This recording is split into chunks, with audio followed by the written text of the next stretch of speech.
This summer, the world's largest arena for sports and collectibles is back in New York City. Catch the return of Fanatics Fest from June 20th to the 22nd, where you could share the floor with the biggest names in sports. That means appearances by over 500 iconic athletes and celebrities from your favorite teams, including current and former New York Knicks legends, plus live panels and podcasts, exclusive merch collabs, a trading card arena with 200 of the biggest dealers in the biz, and way, way more. Get your tickets today at fanaticsfest.com and get 20% off your ticket price with promo code Knicks Film School 20. Again, get tickets at fanaticsfest.com and use promo code Knicks Film School 20 for a 20% discount. When the world's greatest athletes gather in New York City, don't miss it. Hey there, Knicks fans. How you doing? It's your boy, Jonathan Macri, with you for another episode of the Knicks Film School Podcast, presented by Fanatics Sportsbook, who has been a wonderful partner of ours throughout this entire playoff run. And we are looking forward to even more good stuff ahead as Fanatics Fest is fast approaching. Very excited for that. More to come on our involvement with that in the coming days and weeks. But for right now, I am here to talk to my buddy, Jeremy Cohen, for the final time about the 2024-25 season explicitly, although it will always live on in our hearts and minds and in the depths of our soul that we don't like to talk about. Hi, Jeremy. How are you? Hey, John. The Liberty are 7-0, so things are great. You know, they had the second largest margin of victory in WNBA history today against the Connecticut Sun. So are the Sun good? They are not, but that's okay. You know, still 7-0. And I'll tell you what, I don't know if you've been following at all, but it seems that the Liberty know how to beat a team that plays basketball in Indiana. Something that the Knicks just can't seem to get past when it comes to the playoffs. Mm-hmm. And I just feel like every decade of my life is going to be some sort of Game 6 clincher in Indiana that favors the Pacers. And there are a couple of ferocious blocks in there. The only thing I can think of is I'm really glad Deuce McBride was fouled before Thomas Bryant swatted him away. So, but all in all, doing fine. How are you? I'm okay. I'm good. Oh yeah, I'm fine. I didn't know whether I wanted to like share this in like a newsletter or like I didn't end up writing this for Monday, so I'll just, it's more appropriate for the pod. And I don't know if it's gonna like resonate, but so like I went on the post game last night after Game 6, and I basically the theme of my opening monologue was like, I'm over it. I'm kind of over this team. They took whatever wind was in my sails out of my sails, if I had sails, after Game 1, and I never was able to get emotionally back, really, like fully emotionally back after that. And, and then I just like kind of talked about the game and talked about how like, because of how the game went and because it was so indicative of how the season has gone, it's just, I wasn't letting this get to me. And then I did the rest of the post game and it was fine. And then I went to bed. I wrote literally like something for 10 minutes and then I went to bed. And then I shared with you before we started recording that I didn't sleep very late. And that's because I woke up after like 2.5 hours of sleep. And I just had like visions of this series playing out in my head. Not any particular play, but just like just seeing Knicks Pacers play out in my head, and it was like not a good, happy memory. It was like a lot of like, when Knicks can't stop this, or the Knicks can't score on that, or the Knicks are turning the ball over. And so for as much as I got on in front of this microphone, 20 whatever hours ago, and talked a big game about how this was not impacting me, I think that might have been wishful thinking. And I think, I don't know. I think I may be going through it a little bit right now. I don't know what stage of what I'm at, but I'm at a stage of something. And I am definitely still processing this loss. So that's how I'm doing, to answer your question in a completely and totally succinct and like easily comprehensible way. Okay. Well, let's start with the top line. Sure. Right? What is the top line? The top line is that this team was 2 wins away, I should say, from making the NBA Finals. And anyone to start the season, I think, would have signed up for that being the case. And I think most might have thought, well, it's of course happening where the Knicks and the Celtics are squaring off, and the Celtics are the ones who are being victorious, and then they get to defend their title.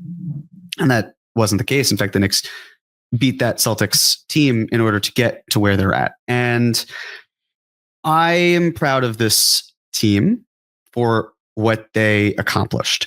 We have spent so many years saying, well, the results might stink, but it's good process.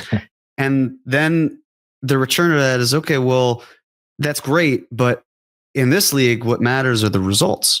And then you have this year. And this year started off feeling like, okay, process, fine results. Okay, process, good results. Or process, mixed results. It never felt like there was consistency, even in the playoffs. It always felt like, how is this team going to pull it away, like pull it out, but not in a clutch way that felt like this team is underestimated and not good enough. It was a sense of, from the outside looking in, it felt like arrogance, but it may not have been arrogance. It may have just merely been that these pieces fit, and yet they somehow didn't fit at the same exact time, which sounds crazy because look at how far they went. It, again, 51 wins, Eastern Conference Finals, first time in 25 years. And yet the tone is not one of, and this is just more generally what I've noticed, the tone is not one of, this was among the best NBA or Knicks seasons I've ever seen. The tone has been feeling much more like, yeah, that was great, and I'm really excited about that, but I'm eager to get to the next one. And I don't know if that's just me, or I'm putting my own thinking hat on and projecting on other fans. Part of a reason why, and we sort of talked about this, the reason why we didn't want to do any sort of future discussion to a greater extent is because we want to talk about the past season. And I know a lot of people are already looking towards the future because why wouldn't you? This season's in the rearview mirror already. But something just felt rotten in Denmark this whole year. And I can't quite identify what it is at this moment. If I can get around to it, I'll probably hang on to it until, within the next few weeks. Well, and that's not me hiding the football necessarily. It can also be an evolution of how things have progressed. But perhaps, and I'd love to hear your thoughts. And then I figured maybe the best way to go about this season, recapping it, is truly to go as chronologically forward as we can in seeing how every move led to where we've gotten to, the big moments, and then a chance to move on and put this season truly in the books. Yes. But first, because you just touched on, as you so often have the power to do, because I could sit here and I could go on. I recorded multiple podcasts as a guest before coming on with you, and I sat down and I spent probably 2-3 hours trying to write about this team today. And yet you will say one thing and it will crystallize in a way that I can never do, and that is your gift. You just nailed this dichotomy where on one hand there is a way of speaking about this team that is happening right now where there is not a lack of appreciation, but like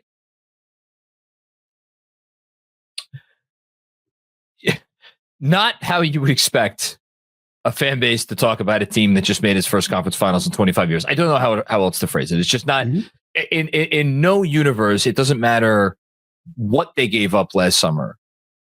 There's no world where you would expect this to be the attitude again amongst some in the fan base based on how they did, and not even the results, but like how many lifetime memories they gave us in the last month and a half alone. And then there's the other side of the coin, which you use the phrase something's rotten in Denmark. And that's been, I think, painfully obvious for quite some time now. So how are we supposed to reconcile those two things? And to even zoom in a little bit more, I just talked about the highs that this team has given us over the last month and a half. And again, we're going to talk about it and go through it as we always do. I just added it up. They had 7 wins. 7 of their 10 wins in this postseason came by a total of 24 points. So about 3.3 points per game. And the wins I'm talking about, to just be very specific, game 3 versus Detroit, game 4 versus Detroit, game 6 versus Detroit, game 1 versus Boston, game 2 versus Boston, game 4 versus Boston, and then game 3 versus Indiana. And on one hand, that speaks to, again, the grit of this team, the toughness of this team, the clutch gene of this team, the never say die of this team, all of that shit. And on the other hand, and I knew it was like very close to 0, but I didn't realize the scoring margin was actually literally 0 until I saw Zach Lowe's tweet this morning saying this team had scored exactly as many points as it's given up in this postseason. And I think to myself, like, was this team actually like one of those teams that comes along in the playoffs, and it's not even necessarily, it doesn't have to be a basketball team. It could be a baseball team. It could be a football team, like where it's like, man, they've gotten so far. They have no business having gotten this far, but they kept pulling out these win after win after win after win, but like masquerading as like a front runner because here they were as favorites in this series. And like, what do we make of that in terms of like, was this team actually like an underdog all along and then they were finally exposed, or are they the team that was like just came up short of where their talent said that they should be at the end of the day? And so there's like all of this going on, which is what makes it very difficult for me to try to talk about the season in any kind of a comprehensive, sensible way.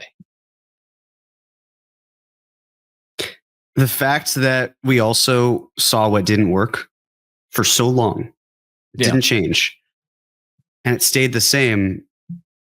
And maybe there was an underdog feeling in the end where it was like you're inflicting pain on yourself with what you're running, and now you're making up for it. Because the thing that bugged me the most about this series, and we talked a little bit before game 4, where it was how we felt angry about the lineup change and the team won, and it was like, okay, well, it was a good mix of things. It still felt like, okay, we're not starting with this lineup, but Tibbs still found a way to go back to that lineup. And there are moments where it seemed to work and then where it just did not. And when the kitchen sink was thrown at the last minute, it felt like desperation. And it was tiresome to see everything supposedly planned out and methodical and taken into consideration. And yet it felt like panicking. It felt like I have to lengthen my bench because look at the position that we're in. Yeah. And that was reactive. And we talked a little bit about that last podcast, but the the comparison that came into mind, we've talked before about Game 6 Heat series when the Knicks needed to win that game, of course, to stave off elimination. And they put Deuce McBride, even for a few minutes, as I think it was 3 minutes long, in the second quarter to give Jalen Brunson some rest.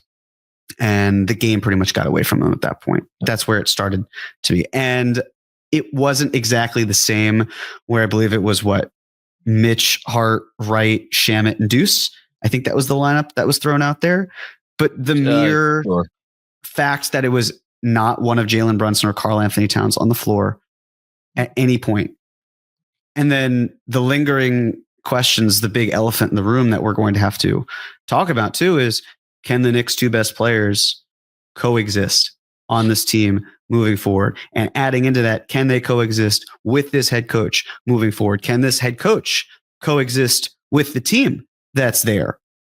All sorts of things that are up for discussion. And there's plenty of time, even with a condensed offseason, there's plenty of time to talk about all of them. But even I really enjoyed the Athletic article that Fred Katz and James Edwards III wrote, breaking down a lot of what just seemed apparent during the season. Yeah. Where even if the idea that it was like, well, of course you're waiting until the season's over to drop it. It was very clear throughout the whole year, even if you weren't in the scrum, watching the comments, the body language, the miscommunication, everything that occurred, the words that were written, like well sourced. I'm sure, knowing the writers, like that's just the way that it's been following. Things have not felt neat this year. No. And in spite of that, the Knicks were able to do what for many fans was the unthinkable. And again, that is a reward in and of itself, that it's been a gift seeing these extra games. But yes, after game one, I didn't feel the series was over, but the enthusiasm that I had, of course, wasn't there. Yeah. And in a game where the margins are so important, it felt like the Knicks kept losing the margins game, whether it was coaching, whether it was the other, and credit to the Pacers. You know, like we can talk about the Knicks blowing this, like the Pacers won this series full stop. And a big reason they did was because they are cohesive, they are deep, and they are talented. And the Knicks played some basketball that just seemed incredibly lackadaisical, where especially the points off turnovers, you've given in on one of the greatest strengths that the Pacers have, and you have folded. You have found a way to make them look like a juggernaut because you're unable to cover your own ass when you can't hit a shot and you're tired. And when you're tired, shots might fall short. And when they fall short, maybe you don't get the rebound. I mean, Mitch, the amount of rebounds he collected was incredible. He can't do it all. And then when you miss these shots and the Pacers push, and it's not just off live ball transitions, it was also just transition in general. Their half court offense, when it was bad, it was terrible. When it was good, they had the transition to get them through. When you have a Thomas Bryant legacy game, like that's the guy that should be beating you because you're scheming around everyone else. But when these other players have these incredible moments, what can you do? What can you do? It's not at a certain point. It's luck. It's the Pacers are a legitimately good team. The thing that bothered me almost the most was just the Reggie Miller commentary. I can live with the results of what happened with the Knicks, but the idea that someone has an inside track and can't, even if this were the opposite, if I heard a Knicks commentator, if Jamal Crawford were in the same position as Reggie Miller and he were talking about the Knicks in the way that Reggie Miller was talking about the Pacers, I would have been embarrassed. I would have felt that was incredibly unprofessional. And then to see Jamal Crawford at the trophy ceremony celebrating it. Yeah, of course. That would have been a joke. Well, that's more a commentary on the state of media, and absolutely, just leave it at that. We just felt the brunt of it in this series because again, NBA media at this point is just a sideshow. Also, just real quick, I don't think people understand the definition of front runners. It keeps getting bandied around, and I don't think that people say it's like the Princess Bride quote of that word, don't know if you know what it means. Like that sort of feeling of a tortured fan base that has rallied around and is still supporting the team, even when we feel the way that we feel, that this season has not been the kindest. Yeah, no, I see. We're the front runners here. Mm-hmm. Yeah, I don't really care. Naturally, yeah, any of that. Yeah, no, the Knicks. We are not being front runners. We're being realistic, and we're being observant, and we're just, our heads are not in the sand. That's all. And I'm glad you referenced Fred and James's article, because again, it's like, it was nice that article crystallized a lot of things that I think a lot of us have been suspecting all year. But as you alluded to, I personally, I don't think I needed to, like, it was nice to see it written out there, but I think we all kind of suspected. So look, what does it mean? It means two things. It means that the legacy that this team leaves behind is a complicated one, which is, often the case in professional sports. And it means that, and to your point, we will have more than enough time to talk about this moving forward. But the decisions that will be made from here on in may not be as simple or straightforward as a team that normally makes it this far. And I think even like really to the nth degree on that one, because it's not just that you have a team that just made it to the conference finals, and thus normally in those circumstances you would be like, oh, they just made it to the conference finals. This team clearly is like on the doorstep of the finals, of a championship. We don't need to ask big picture questions about the coach or the second best player or the third best player or, any of these major things. It's not only that we do need to ask a lot of those questions, but it's that so many of those questions and the answers to those questions are impacted directly by the answers to the other questions that are, again, you would not normally find yourself asking of a team that has made it this far. It is extraordinarily convoluted. And going back to these two viewpoints about this team, about, boy, oh boy, shouldn't we just be happy we made it this far? What a wonderful season it's been. And let's just have, admiration for their accomplishment. We should absolutely have admiration for the accomplishment. We should absolutely be proud of them. I'm proud of them. You said you're proud of them. We should all be proud of them. But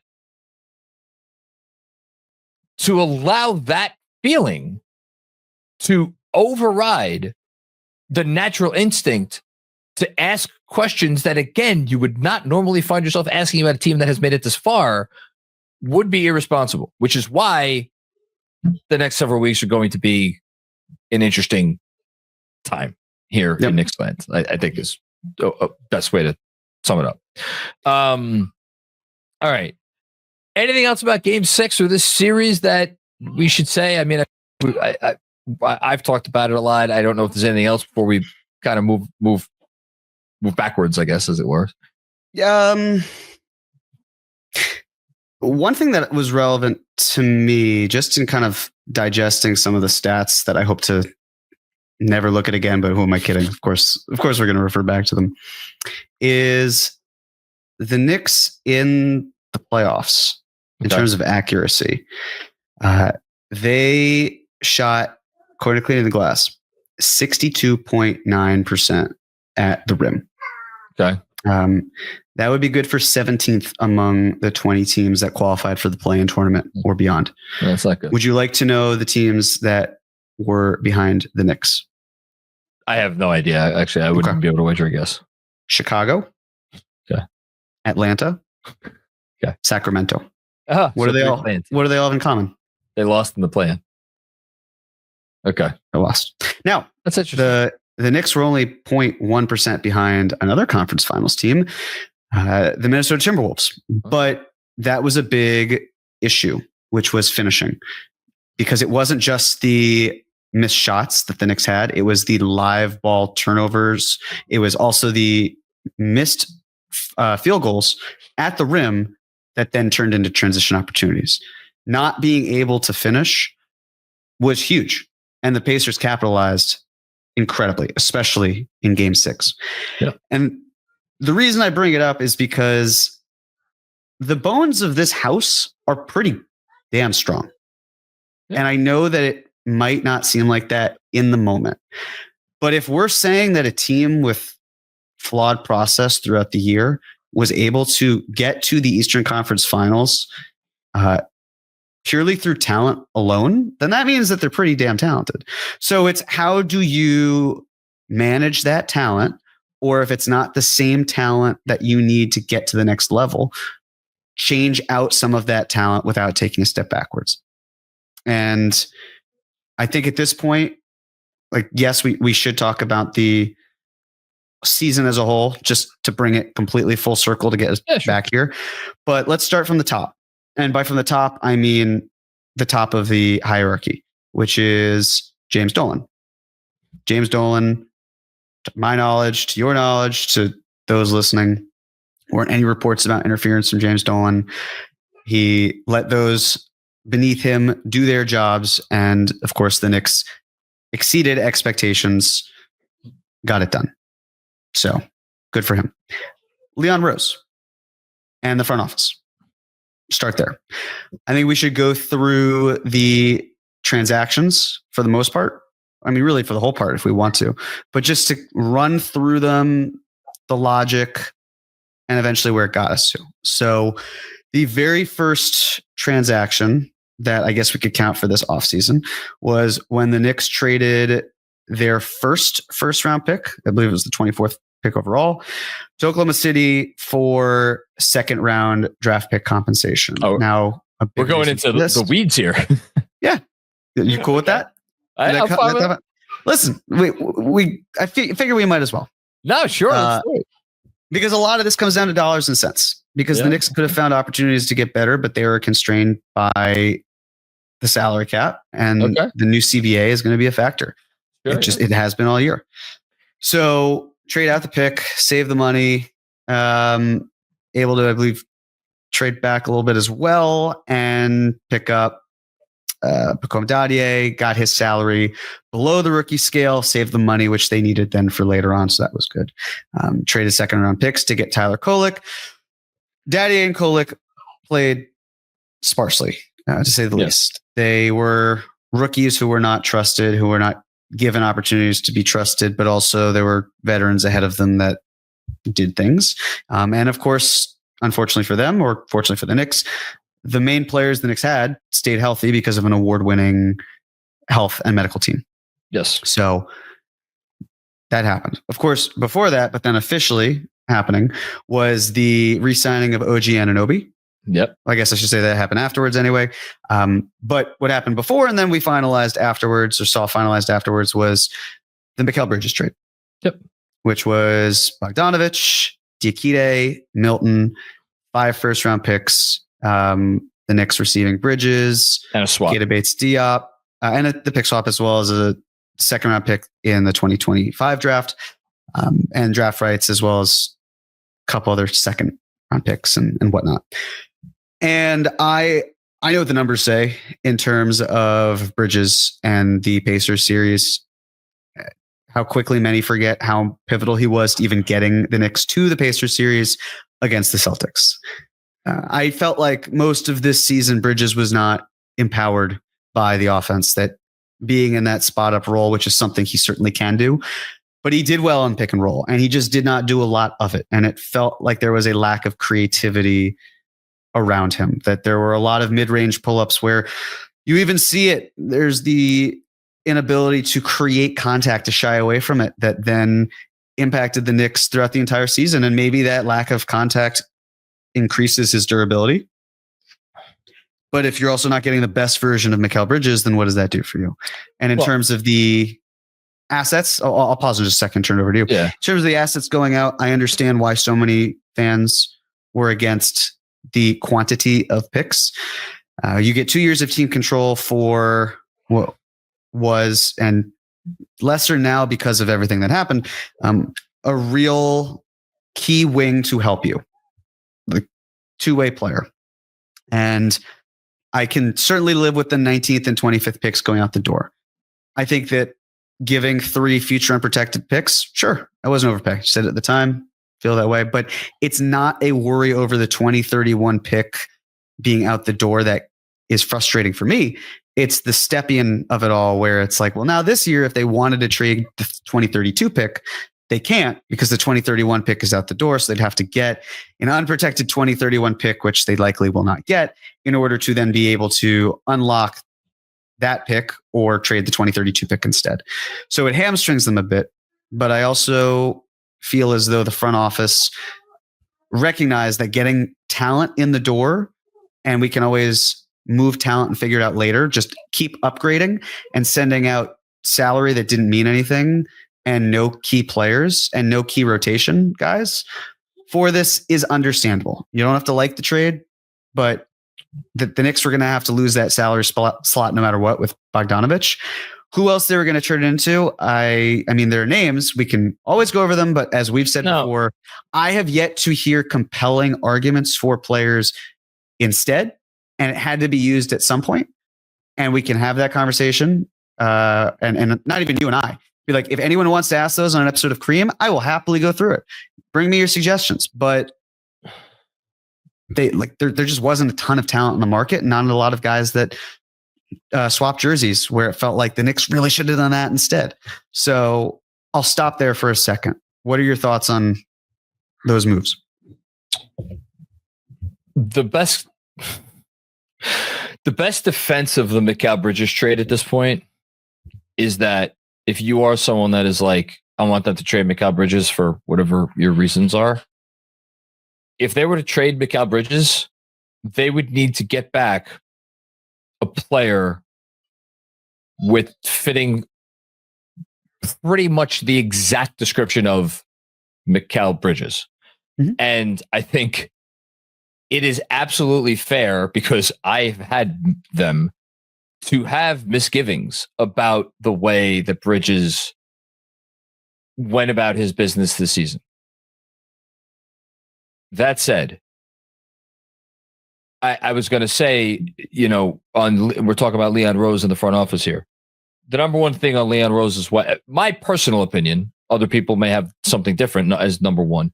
My thing, my number one on the top of Leon Rose's whiteboard is just CAT, 3 letters, KAT, and figuring out, is he going to be on the team next year? If he's not on the team, what are we trying to move him for? What does all that look like? If he is on the team, what position is he playing? Who's coaching him? How are they maximizing him? All that shit. Number 2, under all of the CAT stuff, is how do we get Mikal Bridges to play like the guy that we saw at times this year? How do we get him to play like that guy on a more consistent basis? And what are we not doing under the assumption that there is something that they are not doing that to make sure that happens?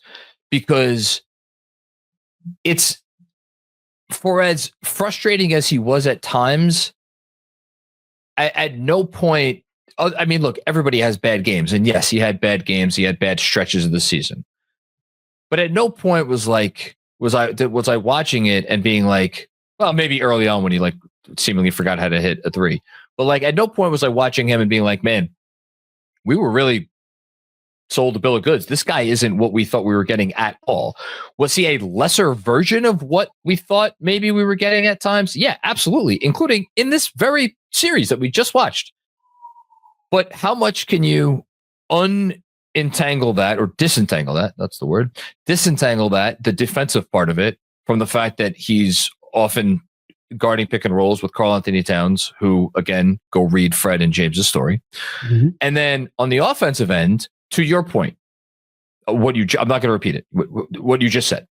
So it is not as if there are not reasons why he, again, underwhelmed. would they made the trade again? What alternative universe is there where they don't, make that trade? I don't know if it's even worth going through it. I guess I know, because then we would go down a whole rabbit hole.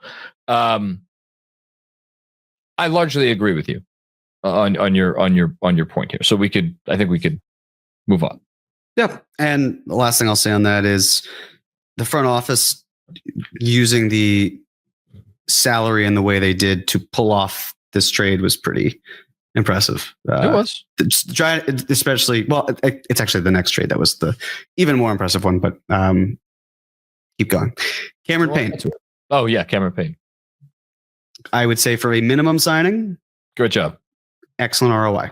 Very good. Did not, he was really more of a floor raiser than a ceiling raiser to a degree. Of course, there was a reason he was shelved for DeLon Wright.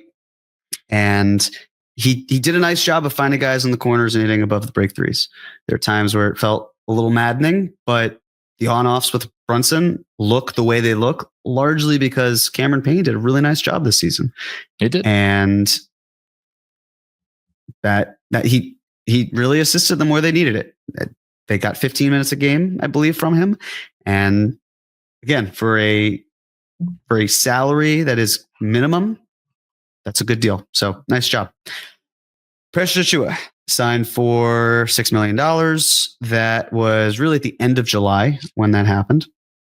And in theory, he truly feels like one of those guys who is a back end bullpen type of player, where you're signing him. Sure, you could sign him to then move him and try to get something back, but it's really, how are we going to support ourselves where we need it? And with Mitchell Robinson hurt for what turned out to be the first 59 games of the year, with Isaiah Hartenstein leaving in free agency because of the fact that there was the CBA issue with early bird rights and the Thunder being able to do what they did,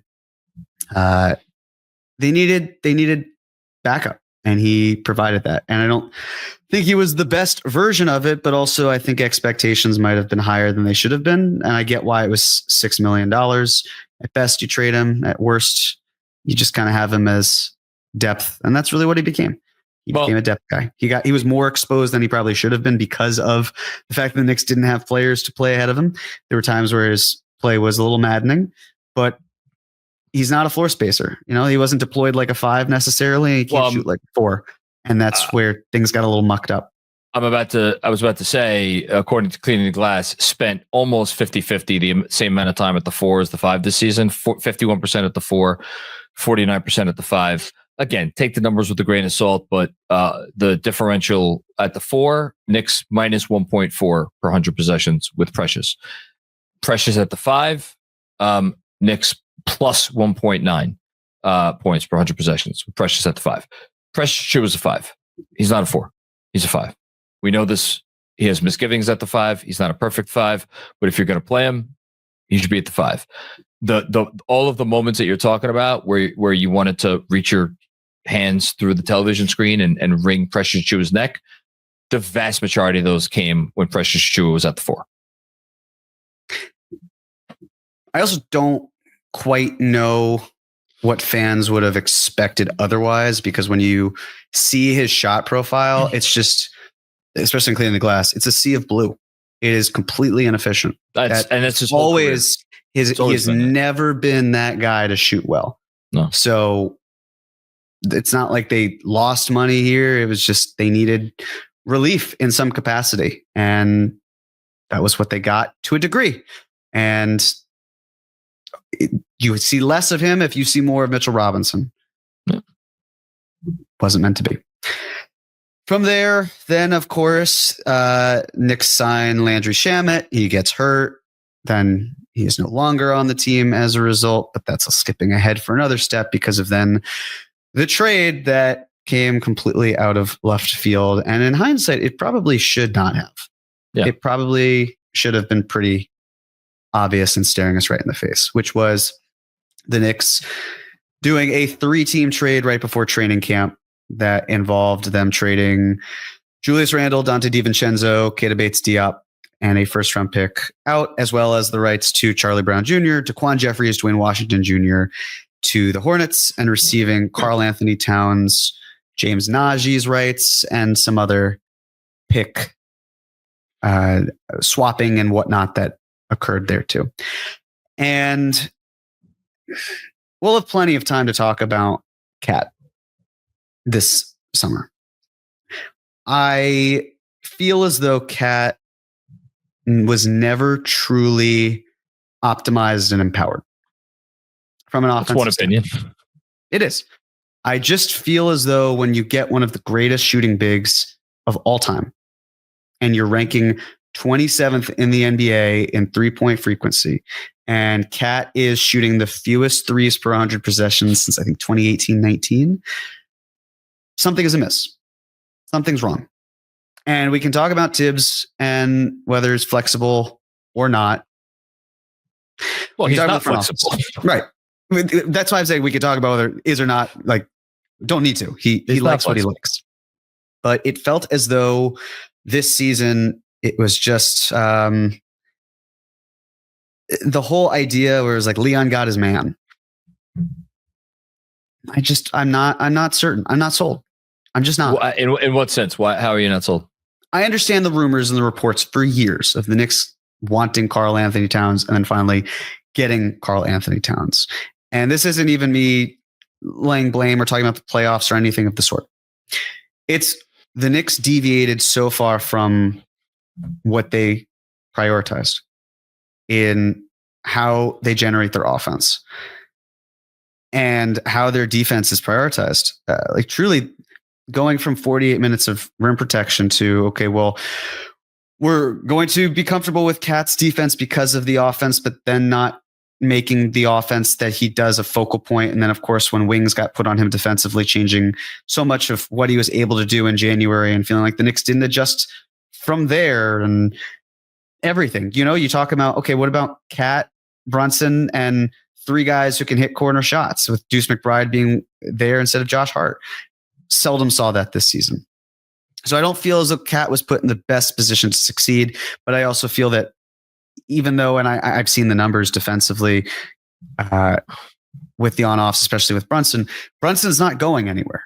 And if your defense, if you're having questions about can you survive defensively with your franchise player and Karl-Anthony Towns, I think 10 times out of 10, we know who the organization would side with. And I don't mean that as a way to go into this offseason pitting Brunson and Towns against each other. That's not fair. Pitting Tibbs and Cat against each other. That's not fair either.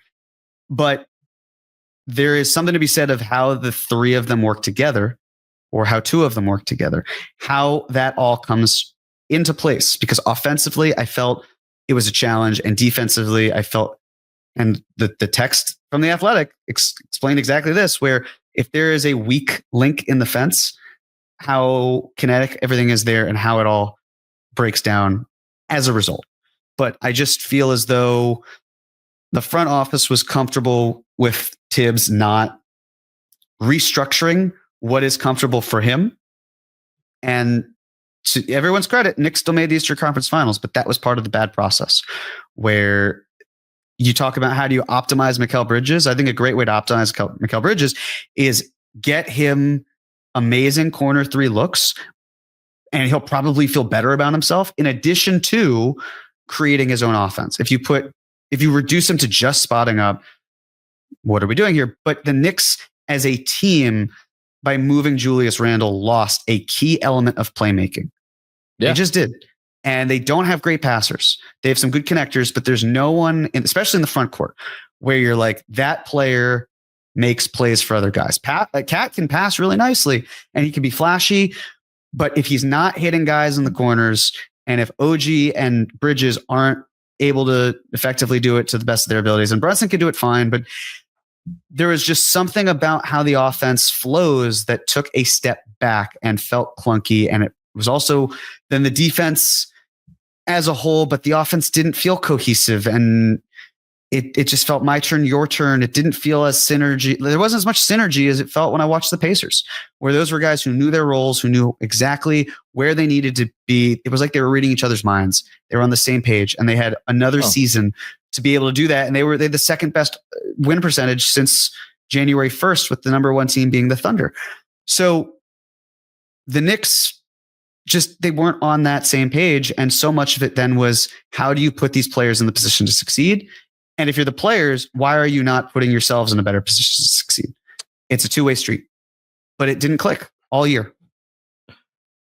Well, that's not quite true. Well, I should say January onward. Yeah. And a lot of what we saw that was successful in December with the 9-game winning streak was largely against what it turned out to be a very inferior schedule, but you play the teams that are on your schedule, and that's really that. The Pacers I'm not sure that that's a fair comparison, because the Pacers have one of the 3 best playmakers in the league, in Tyrese Halliburton, and they have 2 other players on their roster, in Andrew Nembhard and TJ McConnell, who are better passers than anyone on the Knicks roster, other than maybe Tyler Kolek. Anyone in the Knicks rotation. Let's say that. That is how they are built. They are built in the image of their starting point guard, and they play the way that most emphasizes, it goes along the best with their skill sets. Mm-hmm. The Knicks are built around one of the best isolation scorers in the NBA. And that there has been a push and pull there ever since Jalen Brunson arrived here. And it even became more interesting after they traded Julius Randle away. In terms of like, all right, well, how much of this is just give Jalen Brunson the ball and get out of the way? And how much of this are we trying to create something where the whole is greater than the sum of the parts? There are several things that are not in dispute. Karl-Anthony Towns and Jalen Brunson developing any kind of a chemistry or synergy where those guys made each other better did not happen. The most talented players on the Knicks roster playing together in a way that made each other better did not happen. It got progressively worse over the course of the year, and arguably was the absolute worst in the playoffs. Although it should be noted that every time those 5 players, the original 5 starting players, were on the court, when they stopped being the starters, they were a positive in all of those minutes, although small sample size, so take it with a grain of salt. I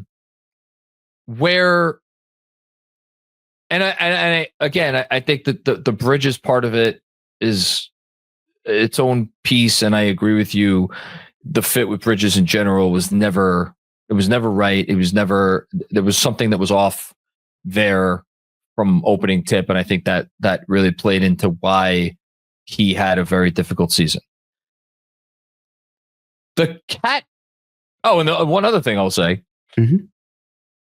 How many possessions did they have with Deuce in place of Josh Hart with the starters? Like 300 something possessions the whole season.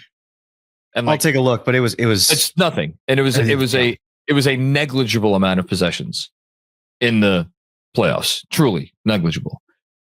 That is inexcusable in the fact that you had an 82-game regular season in which Deuce and Towns and OG and Mikal Bridges and Jalen Brunson were all, for the most part, pretty healthy. I think, Jalen missed whatever it was, 17 games. Deuce may have missed about the same. I don't remember exactly what it was.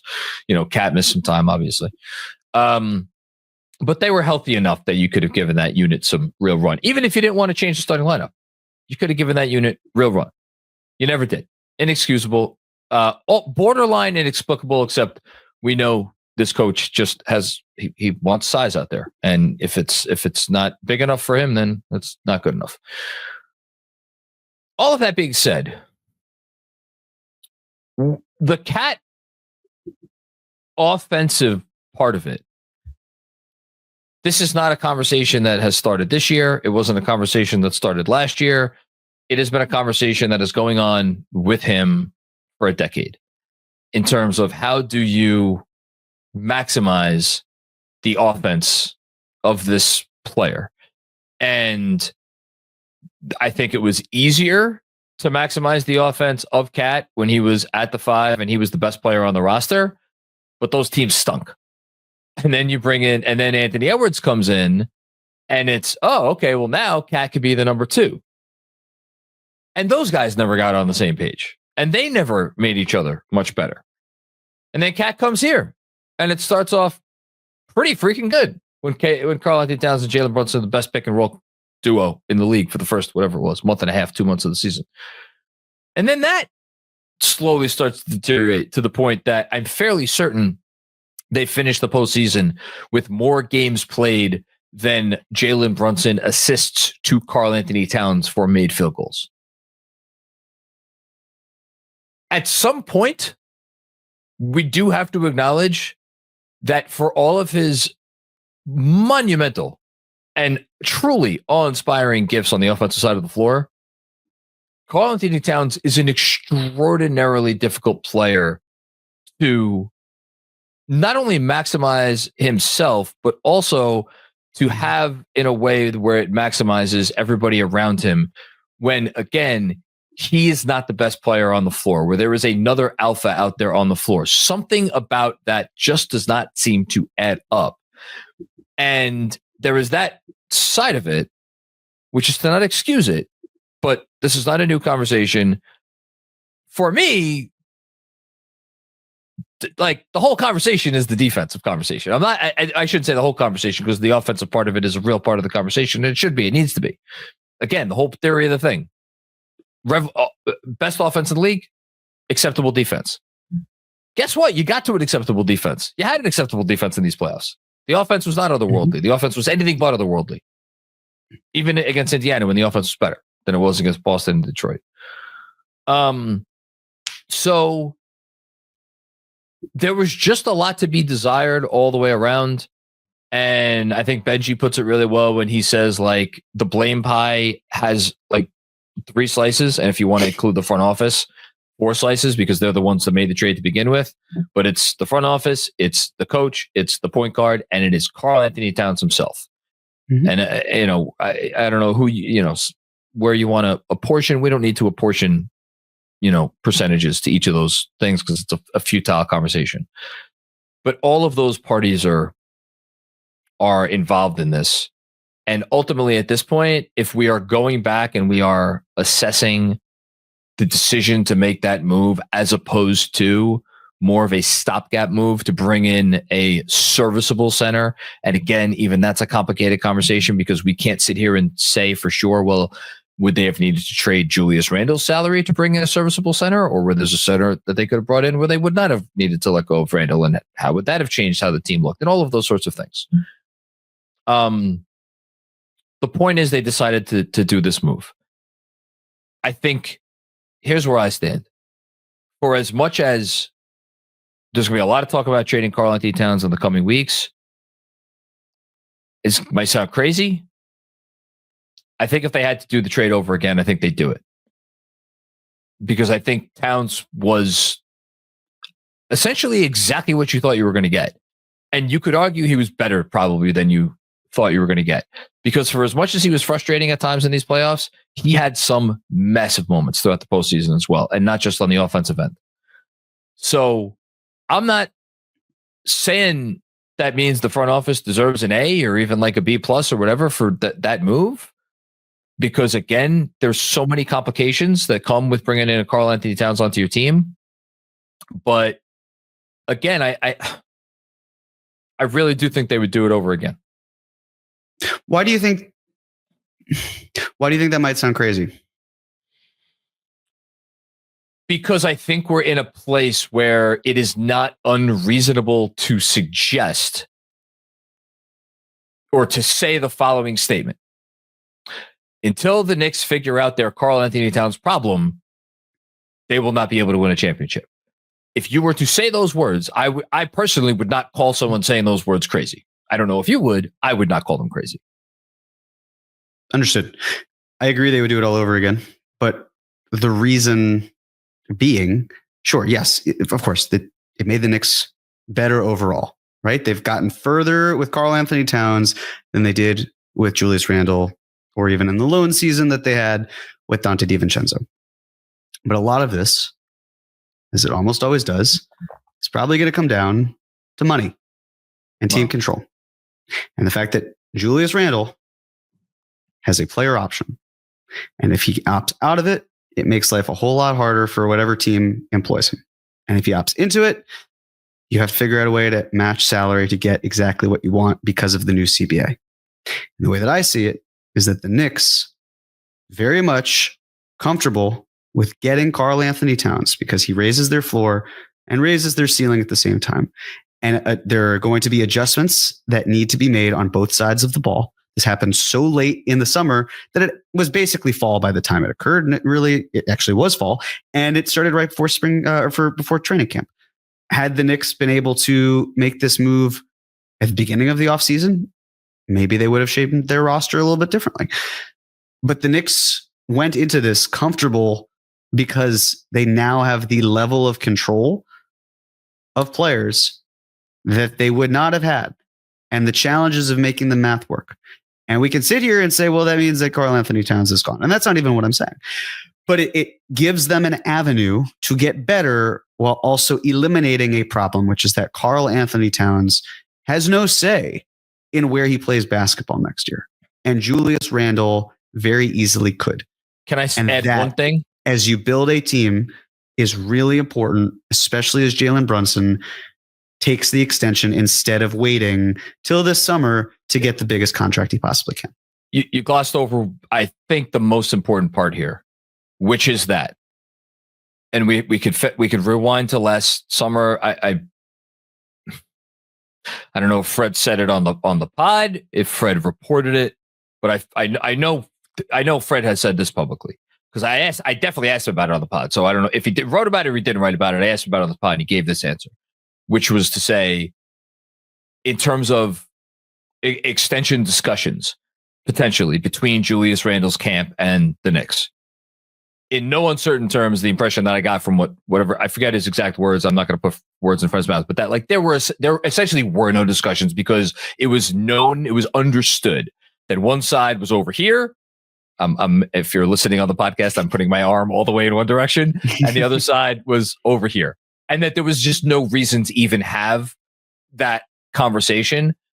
So you could sit here if you wanted to be cynical and say, well, the Knicks fucked up because they decided too early that they were just not going to be in the Julius Randle business.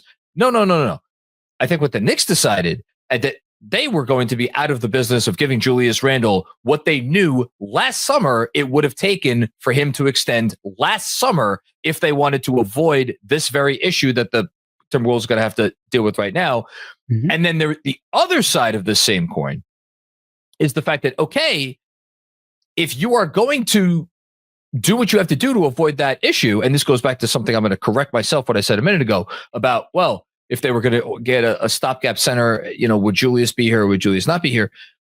If the whole goal was to maximize the Julius Randle salary slot, asset, whatever you want to call it, then he was going to go out in all likelihood for a center. Just again, looking at the salaries, we're probably looking at Clint Capella, maybe Isaiah Stewart, someone of that ilk. And ultimately, what did the Knicks decide to do? They decided, well, instead of trading a guy who has made 3 All-Star teams and 2 All-NBA teams over the last 5 years for 48 cents on the dollar, I don't know however many cents on the dollar, let's sweeten the pot. And that's a disrespectful way to refer to Dante DiVincenzo. Dante DiVincenzo was a hell of a lot more than a pot sweetener. He was the reason the Wolves made that trade. But let's go big or go home. And they went big because now at least they're not sitting here with, and again, it probably even wouldn't have been Capella because Capella was an expiring contract. So would they have extended Capella once they traded for him? Like it gets so complicated. They at least have a thing now. Is it the perfect thing? Is it the thing that they want? And maybe, I don't know, but it's a real, like Karl-Anthony Towns just made an All-NBA team, yes. When's the last time this front office retreated in terms of talent in versus out? When's the last time? Mm-hmm. Have they ever? Great. I'm sure Yep. there's but it's only like, well, they bought low on something, yeah, and then they had to sell lower.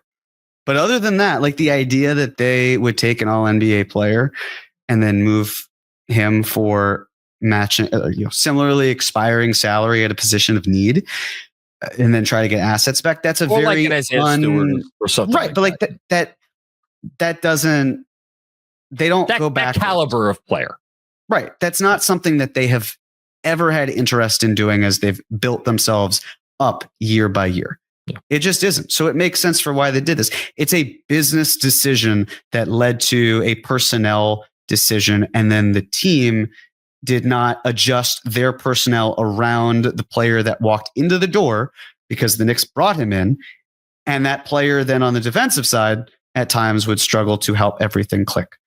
And now to me, this summer, there is a portion where you basically say, okay, we've got talent in the door.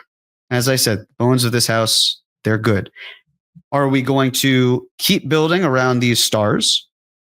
Or are we going to try to focus more on one star than another? And it's a logical question because we know that they have room for improvement. Where how they can get better will not be completely through free agency. It can help, but don't count on it as much. If anything, it is through the trade market. But that's the future, not the past. It is understanding why they did what they did and then how it impacted them through the entire rest of the season. Because the Julius Randle situation was not sustainable at all. And they had to get away from it.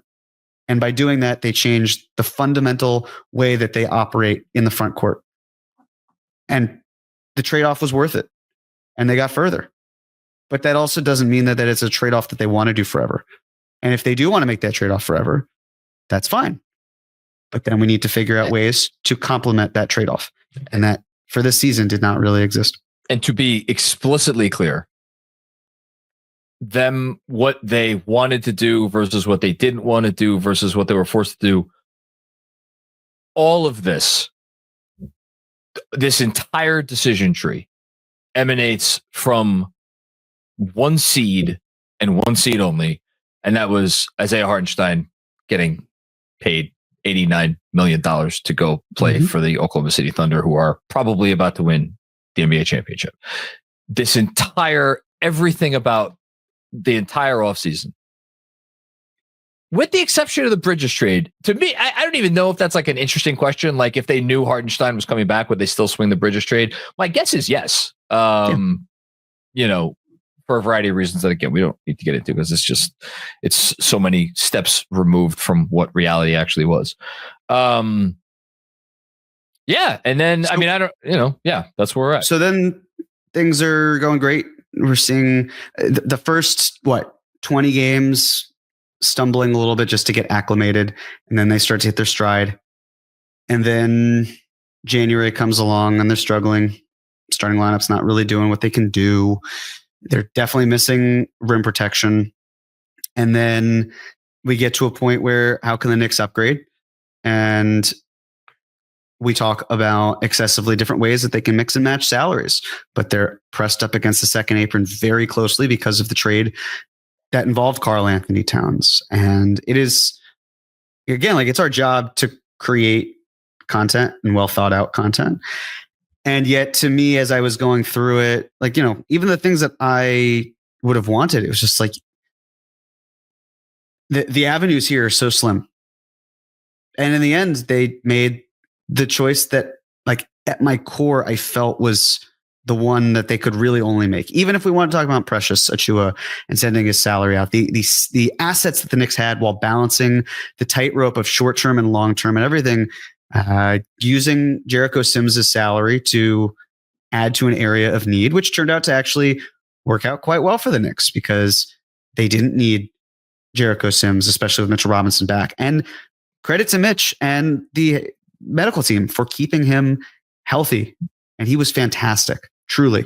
So being able to not feel the presence of Jericho Sims because you didn't need him, and then turning him into a capable backup point guard who was there when Jalen Brunson got injured, and that was important. Played decent playoff minutes. The last thing one more thing before and that was the only thing they did at the deadline. You referenced that the starting five started to go into the pooper roughly in January. The start of January was bad. They had some really bad losses in there, and they did not look good, and the numbers were just not what you wanted. Even some of the wins, like they had a much closer than it should have been win against Philadelphia. That was very uninspiring. But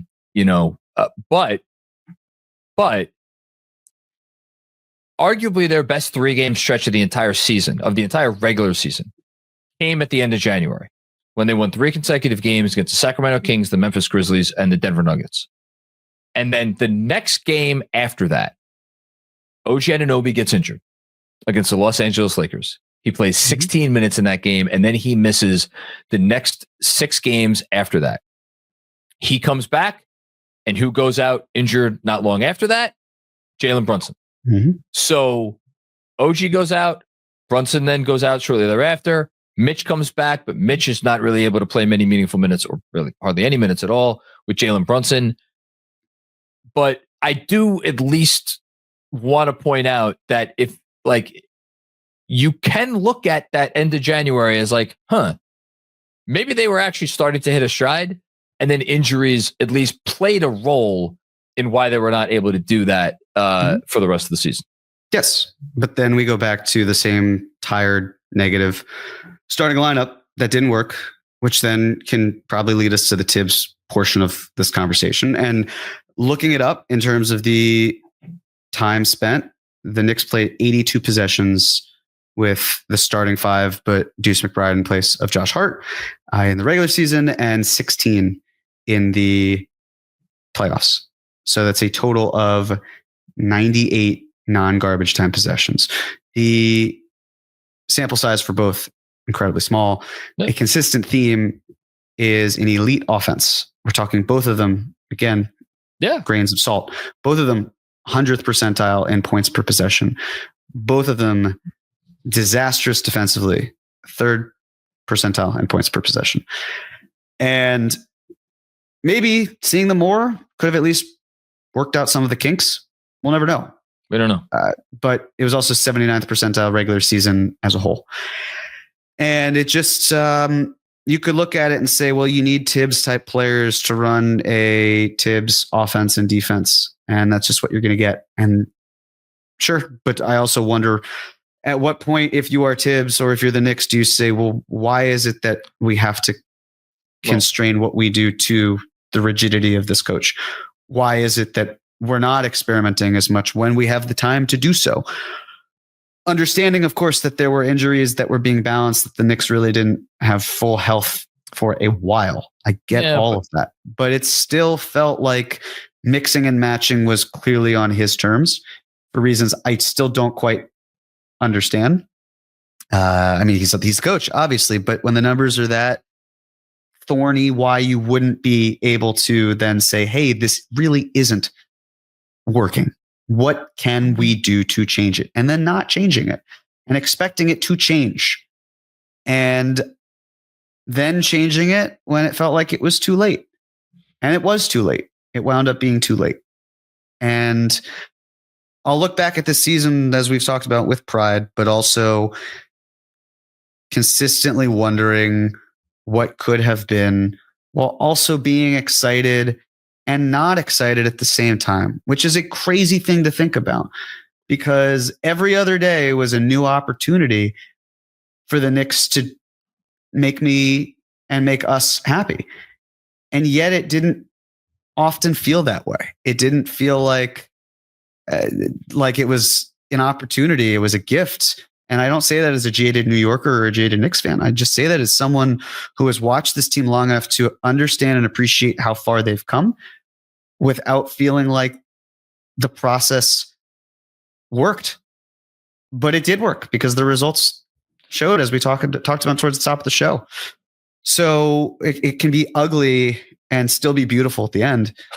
But I want it. Like, as a fan, I just want it to be beautiful throughout, and I'm happy to embrace the ugliness that can come through a season. But it felt glaring, and there's a part of me that of course, wishes the Knicks could have made the NBA Finals. All of me wishes that. But there's a good chunk of me that is eager to look towards the future and see what's next. And it's crazy in my mind that team that does so well leaves that impression on me. And it's nothing to do with the Pacers, nothing to do with any of that. It's just looking inward at this team and not understanding why. And that's what I'll have to grapple with the rest of this offseason and in the future. That's what Leon Rose is grappling with right now. Although I would hope for his sake, he just took today to rest and then go in Monday with a fresh face. Here's the most appropriate thing that you could say about the 2024-25 New York Knicks. We went into this season not saying championship or bust. Me and you. Correct. We didn't even go into the season saying conference finals or bust. We went into this season, and I think I speak for a lot of people here at Knicks Film School when I say we went into this season saying, all right, you did all these things. You need to come out of the season having answered these, 5 questions, and we all know it's the questions we've been talking about the whole year. It's the questions we've been talking about for the last 70 minutes. And we're sitting here. It's June. And I don't know that we've gotten an acceptable amount of clarity on any of the major questions that we said before the year that we needed to answer by the end of the year. You're so right. You're so right, because that's like the one thing that I have been banking in my head for when we were going to do this podcast, knowing, barring miracles, it was going to happen, where it just feels like we have more questions than answers. But Jeremy, the funny part of it is like, if that was our collective talking point, right? Before the season, if you had said at that time to us, well, hold on, what if the Knicks beat the fucking Celtics in the playoffs and then make it to the conference finals? We probably would have been like, oh, well, then I guess those questions really don't matter. Yes. Or they would have been answered very easily, and we would have felt great. I totally agree. Yeah. And still to be happy with the results, thrilled about them. But how we got to that point, just not clicking. Yeah. So you can't write this stuff. You really can't. This again, it is the most inexplicable, strange, unique team any of us has ever seen. And again, it's not all bad. It's not even mostly bad. It's a lot of good. It's just more good than bad.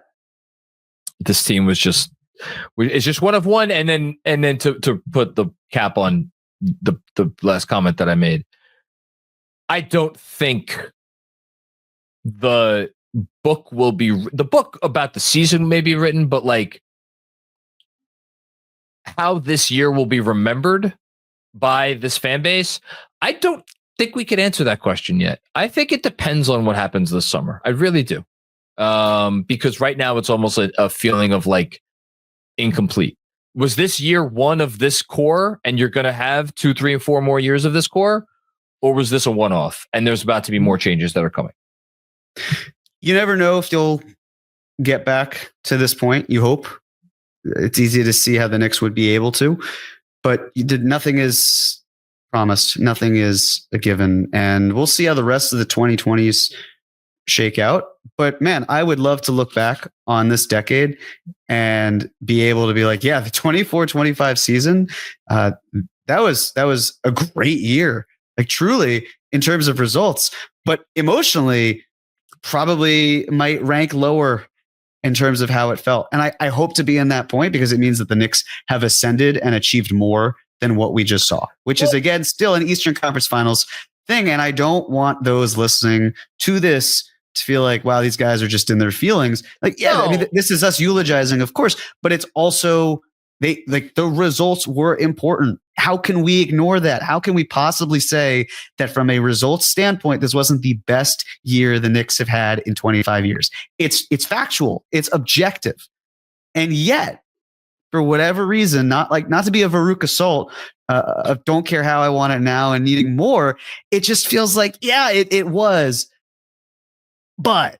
And I just hate the fact that there is a but. You don't shouldn't have to be, but it's emotional. It's fandom. Why do you hate it? You don't have to hate the fact that there's a but. There's a but because that's just the situation that's what it was. To pull back the curtain fully for everybody, we had talked about, because we did it last year, we had talked about running it back, our top 10 moments of the season, maybe setting some kind of a rule where we have to have a certain amount of regular season games and a certain amount of playoff games. And we've kind of scrapped it because it's like, what are we going to do? We're going to sit here. We're going to basically say, all right, they had 9 really amazing playoff wins.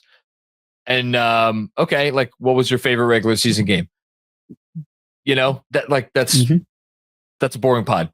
Yeah, sure, we could have sat here and got through 82 games. Oh yeah, that comeback at the end against Memphis, or the comeback against Miami. Yeah, that was good. It didn't have the same feel as last season. It just wasn't that same thing. Those were two different animals. It's apples and oranges.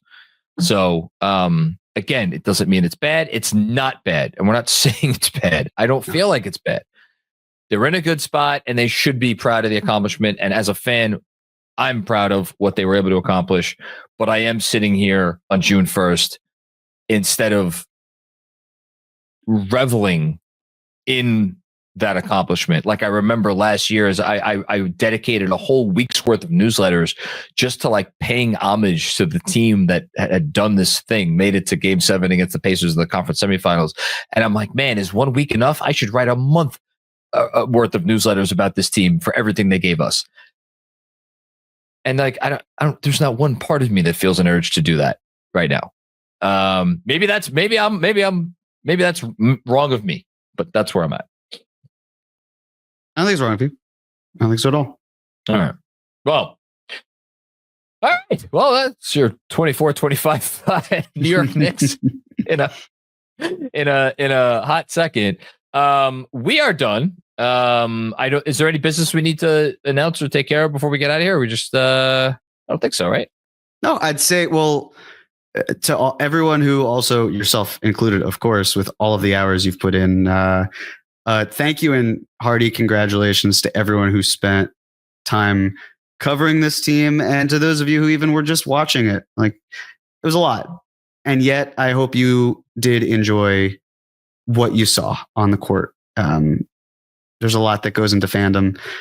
It can be very emotional. It can be very irrational. It can be confusing. And I hope that everyone can take some time to rest. I will not, because now it's my turn to take watch. Your season. It's very condensed. Feels like a strike shortened season. The lockout ended, and now it's great. Let's cram a bunch of games in there. But we'll have some content. I have some fun stuff to look forward to, and looking forward to exploring that with you as well. So, well, that's what's on the docket. But yeah, to everyone who did the work to helping make this season digestible and understandable, it's great. Thank you. Those are the goals, and I think we did a pretty good job fulfilling both of those goals. And I'll second what Jeremy said. Thanks to everybody who had any part in it, either from the outside looking in or from our end looking out. All right. On that note, thanks everybody for checking out another episode of the Knicks Film School Podcast. We are, as always, appreciative of everybody who listens. But if you want to take that extra step and help us reach an even bigger audience, feel free to take the extra minute, leave a 5-star review or rating, leave a kind review, or merely, spread the word, tell someone about it, tell someone about the YouTube channel, tell someone about what we're doing over here. We appreciate all that stuff. And Jeremy and I will be back with more fun and games next weekend. All right. Peace out.